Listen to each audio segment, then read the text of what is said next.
cross. And even if we are fools for Christ. If we are crazy for Christ. If we are stupid because he was stupid enough to die on the cross for me and you.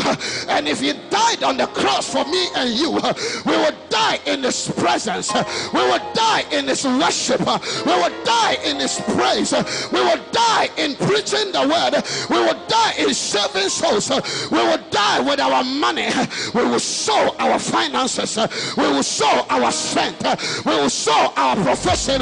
We will sow our intelligence. We will sow our wisdom.